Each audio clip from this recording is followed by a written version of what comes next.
Hey guys, Philosopher here, and today I'm talking to you about Doctor Strange Heartless and Wong. Hopefully we come up with a better name for Doctor Strange Heartless. I gotta say, I wish they called him Strange Supreme or something. I really don't like this name, Heartless. I watched the What If series, so I know what it refers to. There's an episode where it's like, what if he lost his heart instead of his hands? But I don't like it. I also am not a big fan of the look of Wong here. Although I imagine that's true to the comics. I was hoping that we would have the Wong that you see in the MCU. These are two characters just discussed today, just released today. These are part of this new Darkhold team. Darkhold is the team for Morgan Le Fay, who is the new Horseman legendary, gated behind that Scourge event. And then one of the other characters is going to be a reworked Scarlet Witch. And we don't know what her kit's going to look like, what changes they're going to make. I assume they're going to make very substantial changes to her kit. And then there's also going to be a final character. We don't know who that's going to be. So I've got to say, I'm a little bit underwhelmed by this kid. They make it very clear that this is a team that's going to be a powerful arena force. So you have to assume this is going to be a powerful team. I will say back in the day, and when I say back in the day, I mean like literally a year ago, the arena teams are the most important teams to invest in because they were generally good everywhere. Not long ago in this game, right?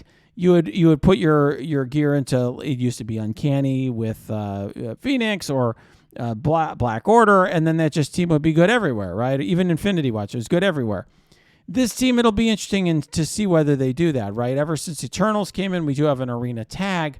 One thing I find interesting is despite Eternals having an arena tag, we do have Morgan Le Fay does herself have one arena tag here, which is very powerful, giving an additional 30% max barrier to the team, which is, I think, important when you read these kits.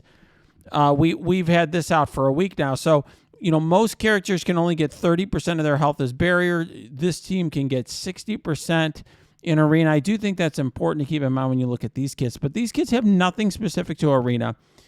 They do say here that that the new Doctor Strange Heartless is going to have a particularly high resistance stat, which I assume something like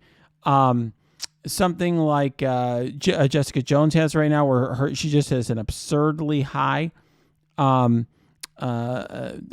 resistance stat. And then, they're basically saying he can work up, Doctor Strange can work with any character that can help set up his ultimate ability by either giving him ability energy positive effects or the enemy team negative effects. So what is this team about, or what is this character about? So, okay, villain, cosmic mystic. Not a huge surprise here. I mean, we're just getting so many mystic cosmic characters that, for cosmic in Dark Dimension, you have a pretty wide variety of choices, right? And mystic, there's a huge mystic gear crunch, which of course is, the usual Scopely way of getting us to run out of gear. But let's look at the passive here. And so on turn, if he's charged, he heals for 20% health and loses a charge. That's interesting. And then at the end of any Darkhold ally turn, so out of turn barriering, at the end of any Darkhold ally turn, barrier that character for 15% of this character's max health, which means, by the way, you want to have a big Heartless Strange so that this way you get more barrier on your entire team. And then if charged, it barriers the entire team.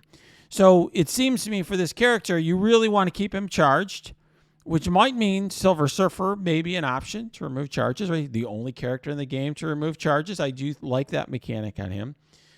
And then on enemy death, gain offense up, or if he's already got offense up, gain speed up. That's also interesting. It's a steamrolling kind of thing. We've seen that in other characters. And then the entire team gets 50% crit chance and crit damage, obviously may help them if you have Raider on some of the characters in the team. Now, here's the ultimate they talk about. Very interesting ability.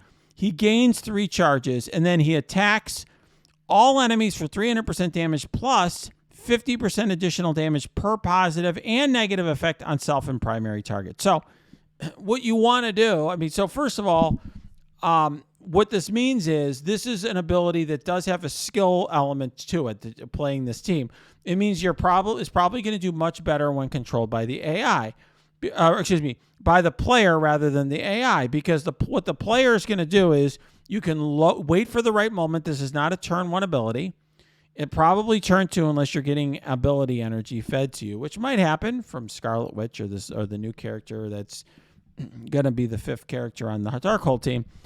But nonetheless, you could, what you would want to do is wait till you have a bunch of positive effects on your Strange and or a lot of positive or negative effects on a particular enemy, because you can imagine the damage could stack up very quickly. Let's say you have 5 buffs on Strange, 5 debuffs on the enemy.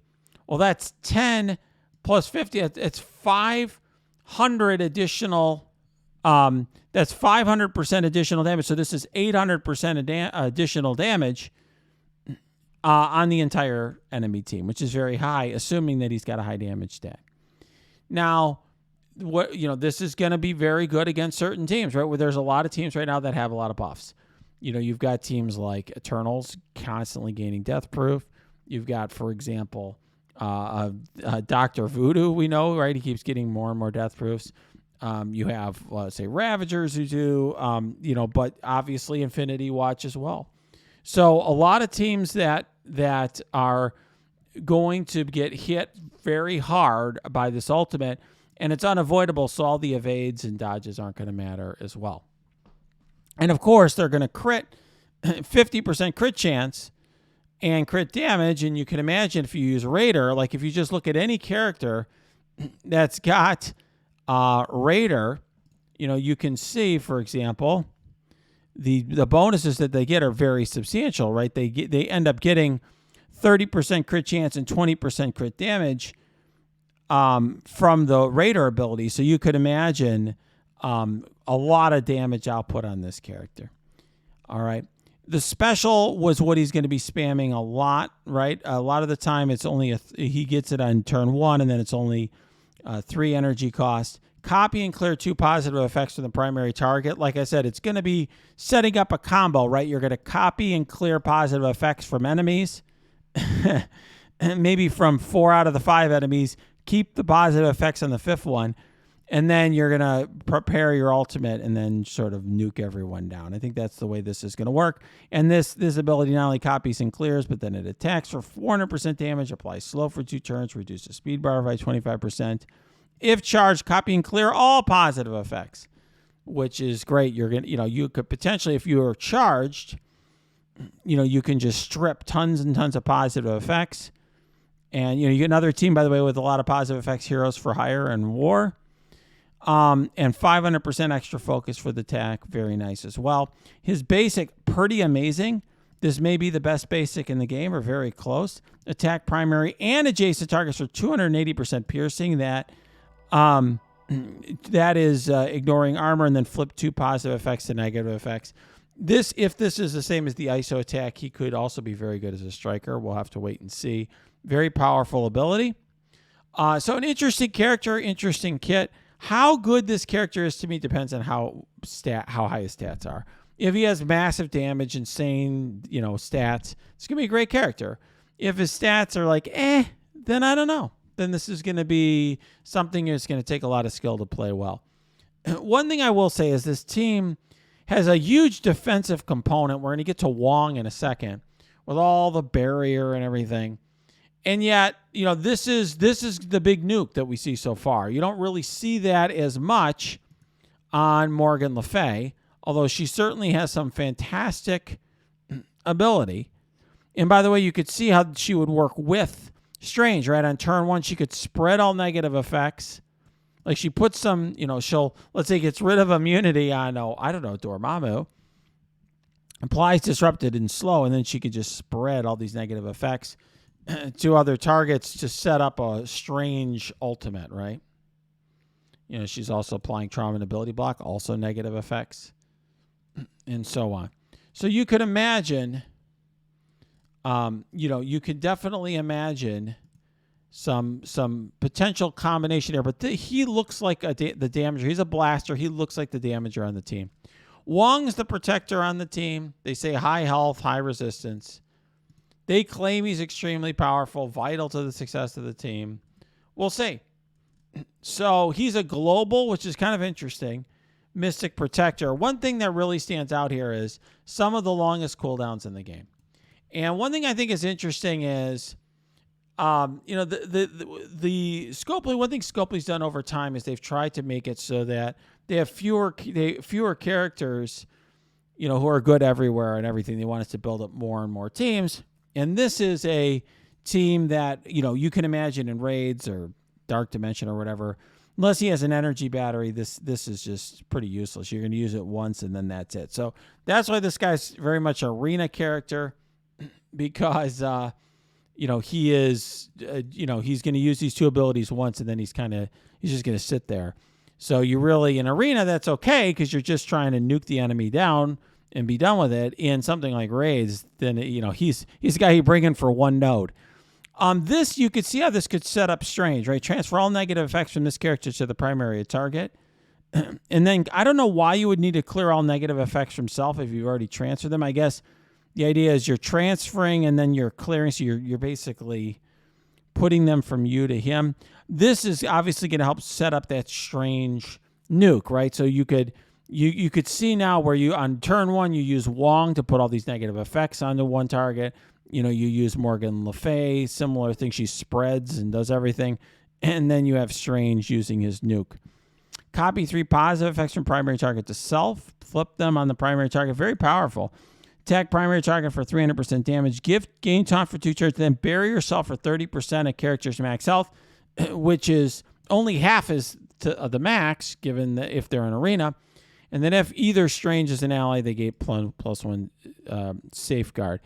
Which is now, you're seeing this outside of Adam Warlock. Very interesting. It seems powerful. One thing I will say, though, that the key ability here, in my opinion, is really, if you look on passive, when an enemy attacks a Darkhold ally, if this character doesn't have ability block, attack that enemy 3 times for 50% piercing.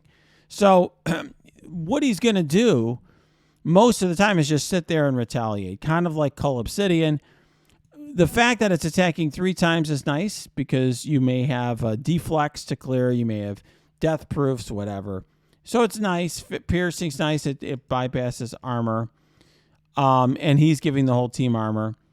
It's nice. He also this other ability here, applying deflect on turn to any ally that has any amount of barrier, which presumably is going to be the whole team. So he's going to apply deflect to the whole team on turn, which is nice. It can help reduce debuffs on the team. It can help reduce damage quite a bit. It stacks with the defense up, essentially, which he's applying on spawn. So I think this is, it's some interesting stuff in this kit. I'm not as excited about the rest of his abilities. I mean, this is interesting. I guess attack a primary target for 600% piercing. That's a very hard hit.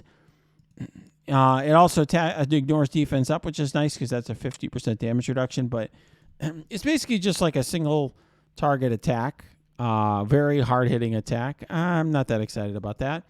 And this clearing 1 negative effect from the team. Okay, it's nice it's the first time we have a cleanse on a basic. So you can see how this game has been power crept. But it's just okay. I don't know. I have to say, we'll have to see in practice how hard he hits, how good his stats are. I assume the stats on this team are bonkers. If they don't make this team bonkers, people aren't going to buy into the Scourge event. And I think the Scourge event, my guess is they're going to make the first Horseman the easiest one to get. That's my prediction. First Horseman's easiest. They make them successfully harder, successively. So this way, you've already got 3 Horsemen. You've already got 2 Horsemen. Like, you feel compelled to try for the 3rd or 4th. So I think that this is a team a lot of people are going to be able to build. And they think, Scopely clearly thinks this is going to supplant the arena meta. Thus far, on paper, it's not clear whether they will. And Scopely gets things wrong, so we'll take it with a grain of salt. But it's interesting, an interesting team. A team that looks to me like it should also have some use in war. Maybe Cosmic Crucible, if and when that comes to the game. Raids, Dark Dimension, not so much. All right, guys. If you like this video, smash that like button. Subscribe to this channel. If you got comments, questions, cheers, jeers, angry, sad, happy, mad, you can put it below. Or go to my Discord. That's linked below. You can also go to my Twitch stream. That is linked below, too.